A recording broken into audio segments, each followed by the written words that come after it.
तो नमस्कार। मैं अनूप शर्मा और आज आपके लिए लेकर के आए एक बहुत बढ़िया सा टॉपिक। टॉपिक तो खैर इम्पोर्टेंट तो बहुत है, बट है छोटा सा।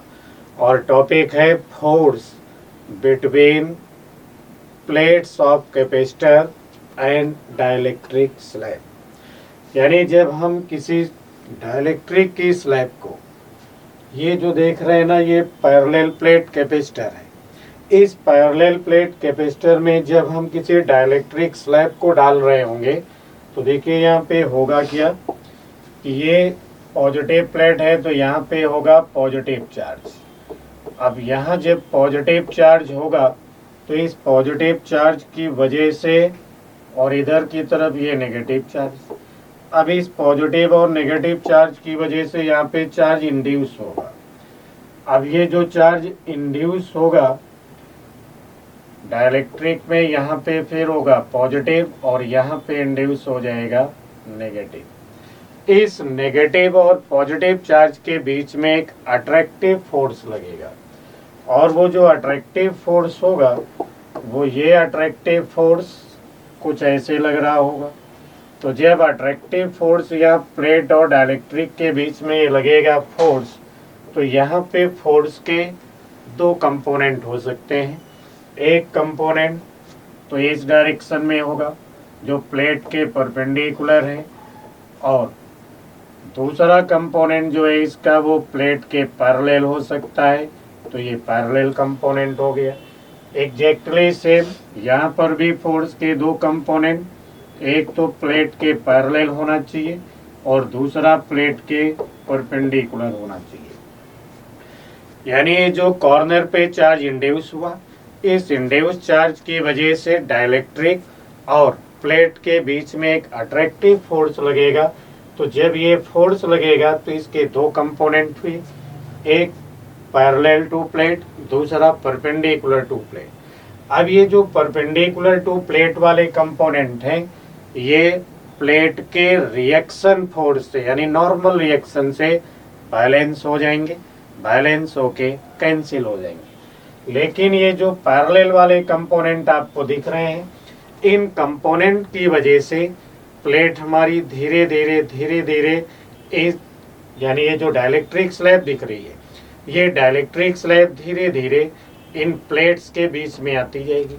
अब प्लेट के बीच में आती जाएगी तो जैसे जैसे प्लेट के अंदर इंटर्ड होगी, स्लैब के पास में काइनेटिक एनर्जी बढ़ती जाएगी, स्लैब के पास में मोमेंटम होगा, और जब ये पूरे के पूरे स्लैब इसके अंदर आ चुकी होगी, पूरी स्लैब, तो उस समय यहाँ पे कोई अट्रैक्टिव फोर्स नहीं होगा, बट जो डाइलेक्ट्रिक के पास काइनेटिक एनर्जी है, डाइलेक्ट्रिक के पास जो मोमेंटम है, उस मोमेंटम और काइनेटिक एनर्जी की वजह से ये स्लैब हमारी धीरे धीरे मूव करती रहेगी।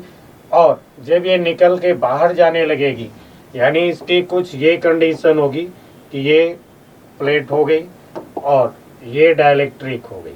अब जब डाइलेक्ट्रिक और प्लेट की ये कंडीशन होगी तो फिर से हम लोग कहेंगे यहाँ पे तो भाई पॉजिटिव चार्ज है, तो प्लेट में इधर क्या होगा, नेगेटिव चार्ज। इस प्लेट पे नेगेटिव है तो डाइलेक्ट्रिक में इधर क्या इंड्यूस होगा, पॉजिटिव चार्ज। फिर ये फोर्स इधर लगने शुरू होंगे।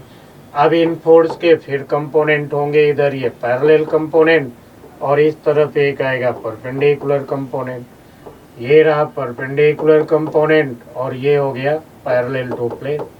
अब इन कंपोनेंट्स की वजह से इसमें रिटार्डेशन डेवलप होगा, तो स्लैब की वेलोसिटी धीरे धीरे कम होती जाएगी। जब ये स्लैब पूरी बाहर निकल जाएगी तो वेलोसिटी 0 होगी, और इस तरीके से ये डाइलेक्ट्रिक हमारा फिर से रिटर्न होगा और फिर ये इसी कंडीशन में आएगा। फिर ये स्लैब बाहर निकल जाएगा, फिर अट्रैक्ट होके अंदर आएगा। तो ये कैपेसिटर की प्लेट के बीच में जो डाइलेक्ट्रिक है हमारी, इस तरीके से ऑसिलेट करती रहेगी। और कब तक ऑसिलेट करती रहेगी, तो इनफाइनाइट टाइम तक ये ऐसे ही ऑसिलेट करती रहेगी। इधर से इंटर्ड होगी, उधर बाहर निकल जाएगी, फिर उधर से इंटर्ड होगी, इधर बाहर निकल जाएगी, और ऐसे ही ये ऑसिलेशन करती रहेगी। तो अब अगर हम यहाँ पे देखें ये फोर्स का मैग्नीट्यूड होगा कितना, तो इस मैग्नीट्यूड को देखने के लिए कि यहाँ पे कितना मैग्नीट्यूड होगा, हम लोग इसको दो केस में डिवाइड कर लेते हैं। पहली चीज़ तो ये है कि जब हम फोर्स की बात करेंगे और कैपेसिटर है हमारे पास, हमने कैपेसिटर को पहले किसी बैटरी से कनेक्ट करके फुल चार्ज कर लिया। तो जब हम कैपेसिटर को फुल चार्ज कर लेंगे तो फिर कैपेसिटर की प्लेट में जो चार्ज है वो कांस्टेंट हो जाएगा।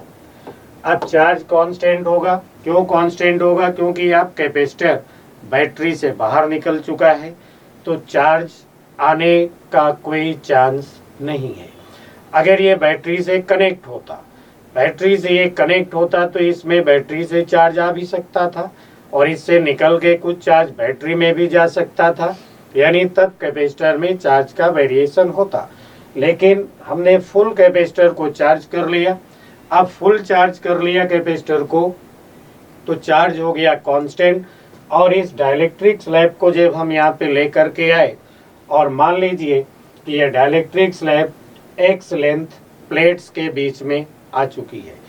प्लेट्स स्क्वायर प्लेट हमने यहाँ पे एज्यूम किया है, ये रेक्टेंगुलर प्लेट्स भी हो सकती हैं, बट हमने जो सेलेक्ट किया है वो क्या है? रेक्टेंगुलर नहीं, स्क्वायर प्लेट है जिनकी लेंथ भी एल है और विड्थ भी एल है। तो अब जब यहाँ हमारा डाइलेक्ट्रिक आ गया कितनी लेंथ एक्स, तो देखिए अब एक कैपेसिटर तो यहाँ बन जाएगा C1 और एक कैपेसिटर यहाँ पे बन जाएगा C2।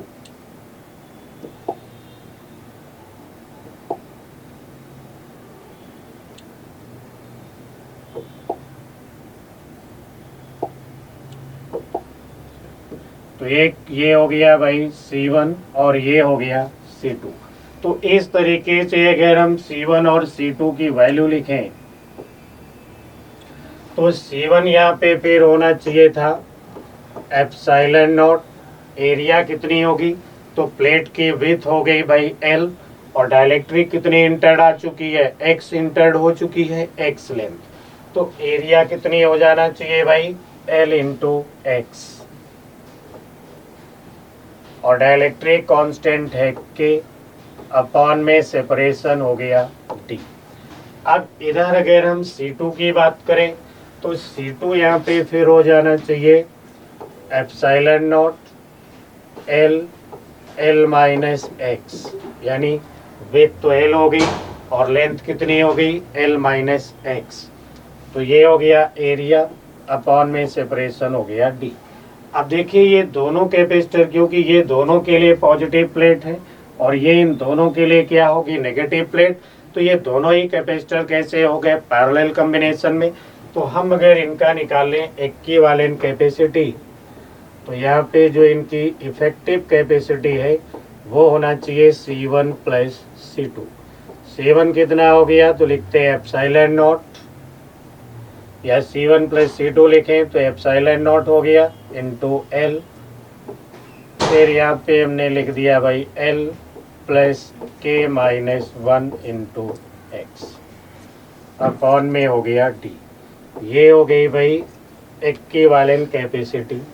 अब यहाँ पे जब ये इक्विवेलेंट कैपेसिटी हो गई और कैपेसिटर में चार्ज है Q, तो फिर इस समय इस मोमेंट पे अगर हम लिखना चाहें एनर्जी, तो यहाँ जो कैपेसिटर में एनर्जी स्टोर है वो एनर्जी क्या होना चाहिए? Q square upon 2C। तो यहाँ जो एनर्जी स्टोर है वो होना चाहिए Q स्क्वायर अपॉन 2C। इस एनर्जी को अगर हम डिफरेंशिएट कर लें, यानी हम अगर यहाँ निकालें du अपॉन DC, तो du अपॉन DC यहाँ पे कितना हो जाएगा? तो लिखते भाई Q स्क्वायर अपॉन 2C और ये हो गया C स्क्वायर, यानी du अपॉन DC क्या हो गया? Minus Q square upon 2C square, या du इज इक्वल टू यहाँ पे होना चाहिए फिर minus Q square upon 2C into DC। तो ये हो गया भाई du अपॉन DC, या du हमने अभी अभी लिखा जो हो गया minus Q square upon 2C square into DC। तो ये हो गया भाई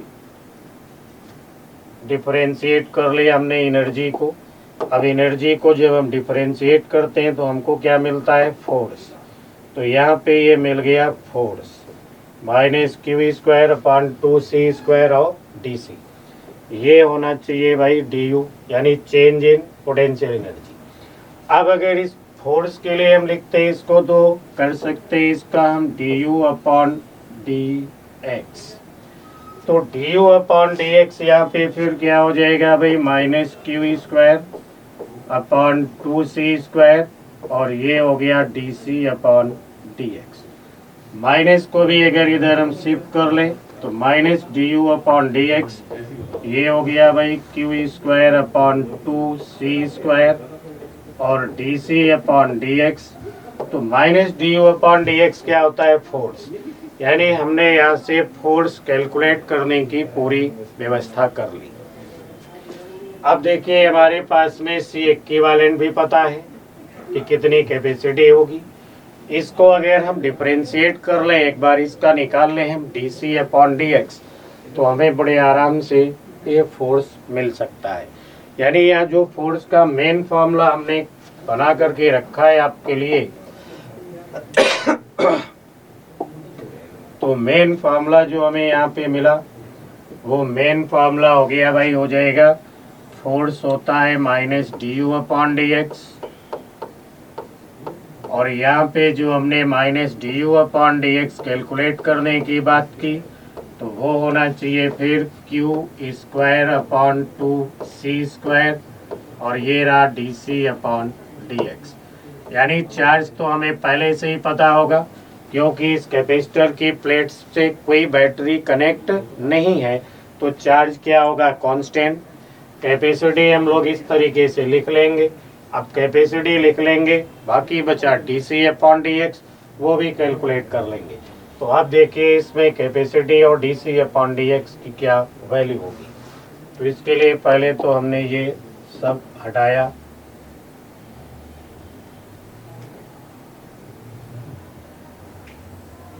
अब इसके बाद में देखिए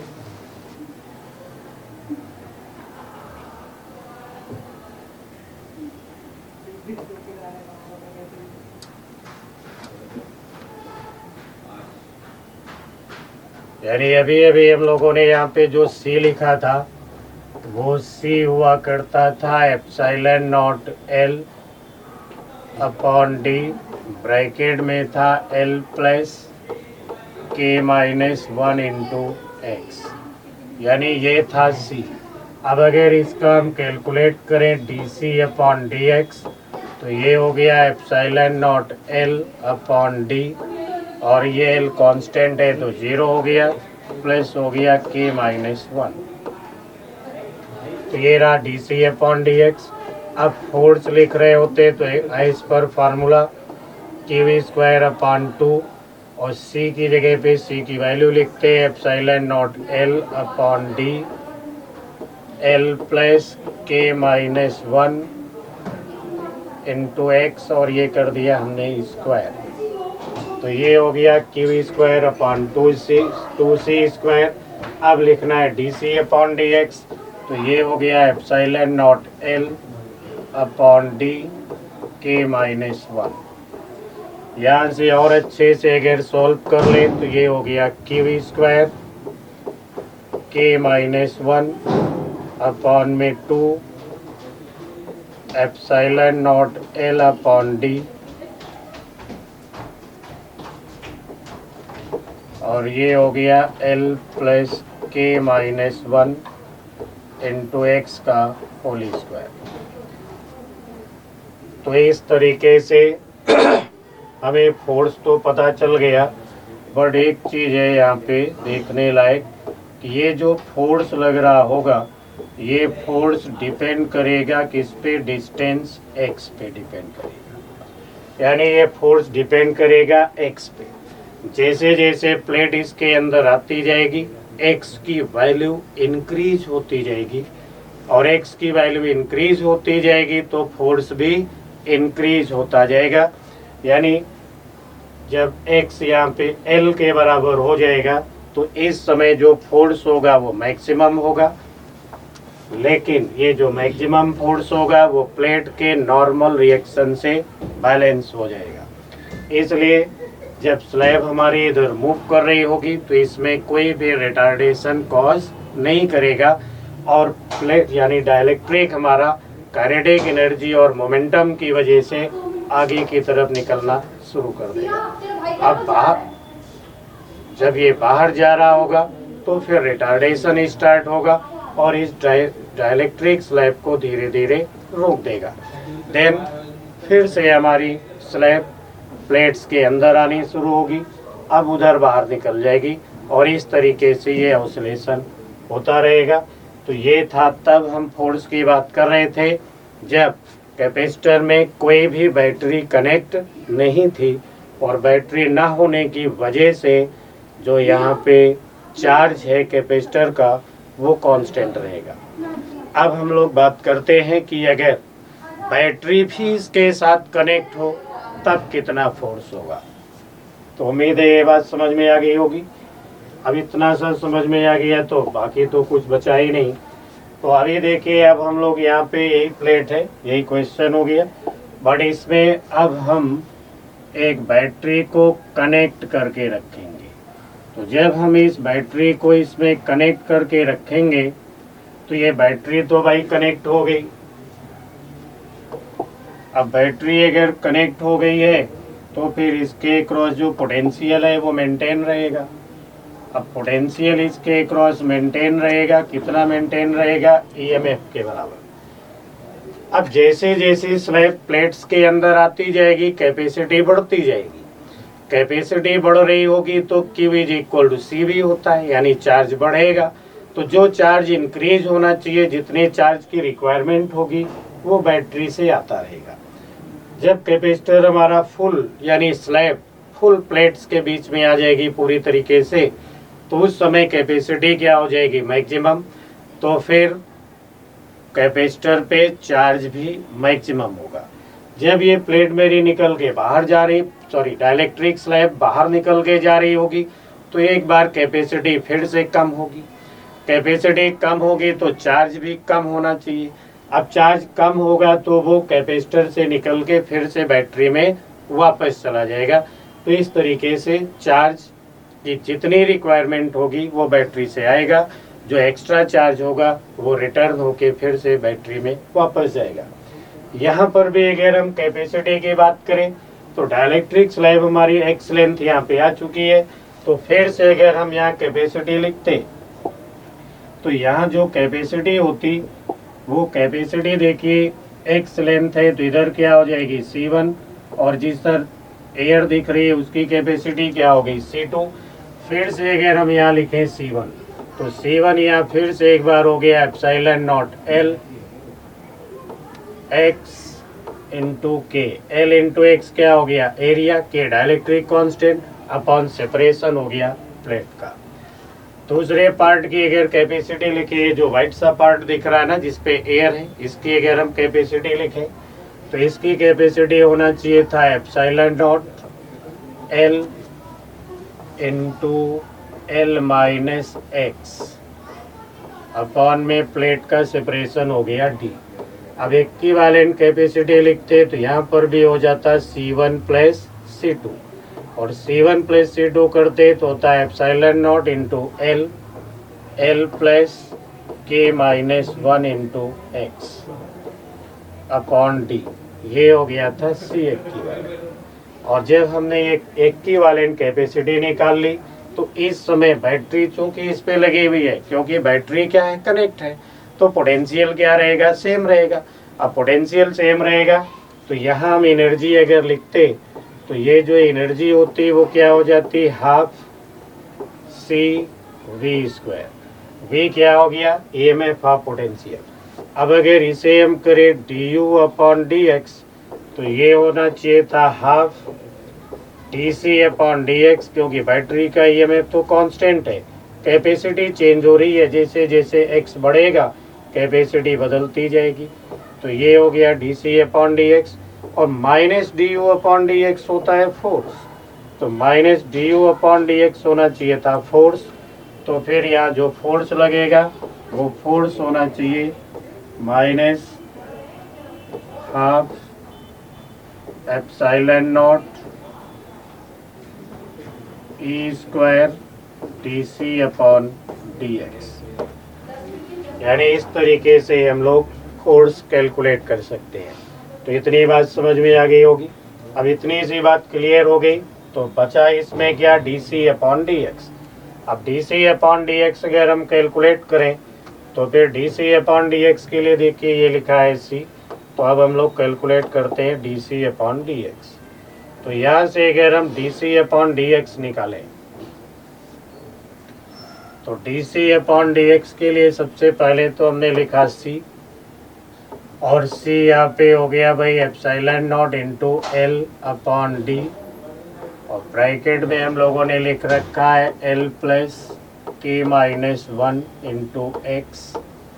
अब इसका अगर हम कर लें डी सी अपॉन डी एक्स तो ये हो जाएगा epsilon naught l upon D, और यहाँ तो हो गया 0 प्लस के माइनस 1, यानी epsilon naught l upon D, और ये हो गया के माइनस 1। यहाँ से मिल गया D C upon D x.